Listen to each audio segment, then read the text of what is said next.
उससे पहले इस वक्त एक बड़ी खबर सामने आ रही है। विजया रहाटकर राष्ट्रीय महिला आयोग की अध्यक्ष मनोनीत हुई हैं। केंद्र सरकार ने आदेश जारी किए हैं। राजस्थान भाजपा की सह प्रभारी विजया रहाटकर अब राष्ट्रीय महिला आयोग की अध्यक्ष बन गई हैं। रहाटकर को केंद्रीय राज्य मंत्री का दर्जा प्राप्त होगा। इसके साथ ही आपको बता दें कि रहाटकर जो है वो महाराष्ट्र महिला आयोग की अध्यक्ष भी रह चुकी हैं। 3 साल रहाटकर का कार्यकाल यह होगा और 3 साल या फिर 65 साल की उम्र जो भी पहले होगी तब तक उनका कार्यकाल रहेगा। संयुक्त सचिव सर्वेश आर्य ने ये आदेश जारी किए हैं। महिला एवं बाल विकास मंत्रालय ने ये आदेश जारी किए हैं। तो बड़ी खबर, बीजेपी ने अपने एक सीनियर लीडर और वो भी राजस्थान में खास तौर से उनका जुड़ाव रहा है। पिछले कुछ समय से वो लगातार राजस्थान की सह प्रभारी बनी हुई हैं भाजपा की, और ऐसे में अब जब उन्हें एक राष्ट्रीय स्तर पर जिम्मेदारी, बड़ी जिम्मेदारी दी गई है तो अपने आप में एक गौरव का विषय है। साथ ही आपको ये भी बता दें कि विजया रहाटकर जो है वो पहले महाराष्ट्र महिला आयोग की अध्यक्ष रह चुकी हैं और अब उन्हें राष्ट्रीय महिला आयोग की अध्यक्ष मनोनीत किया गया है। केंद्र सरकार ने इसको लेकर आदेश जारी किए हैं, तो एक बड़ी जिम्मेदारी विजया रहाटकर को। अब उनके पास केंद्रीय राज्य मंत्री का दर्जा भी होगा और 3 साल का उनका ये कार्यकाल जो है वो रहने वाला है। 3 साल का कार्यकाल या फिर 65 साल की उम्र जो भी पहले होगा तब तक उनका कार्यकाल रहने वाला है।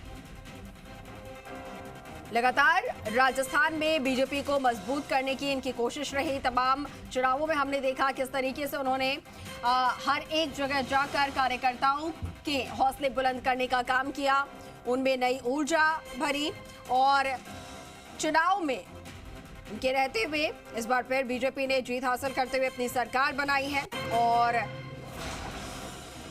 उनके तो विजया रहाटकर राष्ट्रीय महिला आयोग की अध्यक्ष मनोनीत हुई है। केंद्र सरकार ने यह आदेश जारी किए हैं। राजस्थान भाजपा की सह प्रभारी विजया रहाटकर अब राष्ट्रीय महिला आयोग की अध्यक्ष बनी है। रहाटकर को केंद्रीय राज्य मंत्री का दर्जा प्राप्त होगा और साथ ही रहाटकर जो है वो महाराष्ट्र महिला आयोग की अध्यक्ष भी रह चुकी हैं।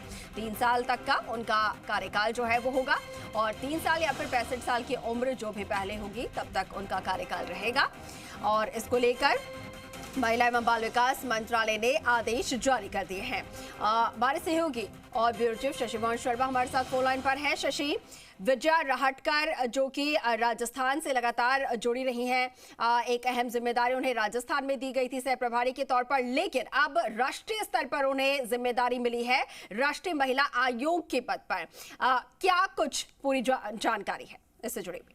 कि विजया रहाटकर वैसे तो राजस्थान के लिए नया नाम नहीं है, लेकिन पिछले विधानसभा चुनाव से ठीक पहले जब उन्हें सह प्रभारी की जिम्मेदारी मिली तब वो हाईलाइट हुई और इन्हें विजया ताई के नाम से ज्यादा जानते हैं बीजेपी के कार्यकर्ता। लेकिन आप टाइमिंग देखिए, महाराष्ट्र विधानसभा चुनाव के तारीखों का ऐलान 3 दिन पहले हुआ है, 15 तारीख को, और उसके बाद में आज विजया रहाटकर को राष्ट्रीय महिला आयोग का अध्यक्ष बनाया गया है। तो ये महाराष्ट्र के लोगों के लिए भी एक बड़ा मैसेज है। और महाराष्ट्र के छत्रपति संभाजीनगर की पूर्व महापौर रही विजया रहाटकर अलग अलग पदों पर काम करते हुए, अलग अलग दायित्व संभालते हुए इस स्तर तक पहुंची हैं और राज्यसभा सदस्य रही हैं बीजेपी की तरफ से। साथ में बीजेपी के महिला मोर्चा की राष्ट्रीय अध्यक्ष रही हैं। पार्टी में उन्होंने बड़ा काम किया है और संगठन कौशल के नाते उनको अच्छी पकड़ मानी जाती है और इसीलिए उन्हें सह प्रभारी के रूप में जिम्मेदारी दी गई। और आप देखिए कि महापौर के रूप में इन्होंने जो काम किया वो भी पार्टी में नोटिस किया गया अच्छे स्तर पर, और महाराष्ट्र मेयर काउंसिल की अध्यक्ष रही, ऑल इंडिया मेयर काउंसिल की उपाध्यक्ष रही और लोकल सेल्फ गवर्नमेंट में एडवाइजर डायरेक्टर रही। विजया रहाटकर ने अपने संगठन कौशल को समय समय पर दिखाया, साबित किया। विधानसभा चुनाव में भी उन्होंने सक्रियता से पार्टी के नेताओं के साथ में तालमेल रख के पूरी रणनीति में सक्रिय भागीदारी निभाई और यही कारण है कि अब विजया रहाटकर के काम को सलाम किया गया है पार्टी की तरफ से और सरकार के स्तर पर अब उन्हें नियुक्ति मिली है। राष्ट्रीय जो केंद्रीय महिला एवं बाल विकास मंत्रालय उनकी तरफ से ये आदेश जारी किए गए हैं संयुक्त सचिव की तरफ से। और अब देश भर में महिलाओं की स्थिति को लेकर के काम करने की जिम्मेदारी विजया रहाटकर के पास में होगी। राष्ट्रीय महिला आयोग को कैबिनेट मंत्री का दर्जा प्राप्त होता है, तो ये विजया रहाटकर के लिए एक सम्मान की बात है। उनकी पार्टी की तरफ से जो उन्हें सम्मान दिया गया, साथ में महाराष्ट्र के लोगों के लिए भी सम्मान की बात है। और अब देश में अगर कहीं महिलाओं के प्रति गंभीर अपराध होते तो वहाँ पुलिस से बात करना, प्रशासन के अधिकारियों से बातचीत करना, डीजीपी चीफ सेक्रेटरी से बातचीत करना, उनसे रिपोर्ट तलब करना, फैक्ट फाइंडिंग रिपोर्ट मांगना, ये सब उनके अधिकार क्षेत्र में आएगा और उम्मीद की जानी चाहिए कि अब इसे वो और ज्यादा मुस्तैदी से निभा पाएंगी।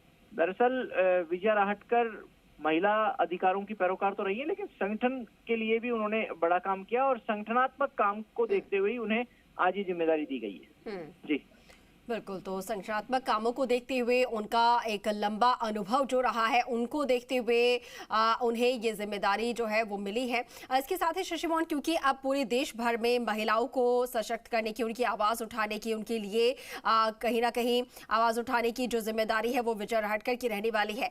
तो विजया रहाटकर के थ्रू बीजेपी ने एक बार फिर से ये संदेश दिया है कि बीजेपी जो है वो लगातार महिलाओं के हित में काम करते हुए, महिलाओं को सशक्त करते हुए यहाँ पर बीजेपी जो है वो मैसेज देती हुई नजर आ रही है। कहीं ना कहीं आगे के जो चुनाव हैं, जैसा कि आपने कहा कि महाराष्ट्र में भी चुनाव है और ऐसे में विजया रहाटकर को जिम्मेदारी मिलना वहां पर फायदा होगा, लेकिन तमाम जो आधी आबादी है उनको भी कहीं ना कहीं से वो भी प्रभावित होंगी और आगे के चुनाव में बीजेपी को फायदा होगा इससे। देखिए, यही की यही फायदा होगा और यही की यही काम करना होगा विजया रहाटकर को, और ये आने वाले समय में काम करके दिखाएंगी भी। जो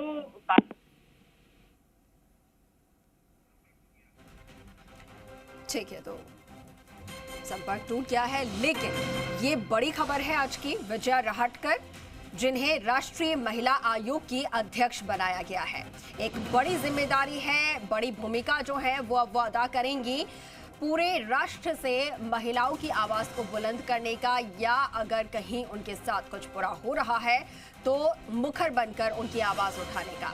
ये एक बड़ी जिम्मेदारी, बड़ा जिम्मा उन्हें सौंपा गया है। एक बड़ा अनुभव उनका लंबा रहा है और उसी लंबे अनुभव को देखते हुए न सिर्फ पार्टी में बल्कि संगठन में और महिलाओं के लिए लगातार जो है वो आवाज मुखर करती रही, तो उन सभी अनुभवों को देखते हुए ये एक बड़ी जिम्मेदारी उन्हें दी गई है।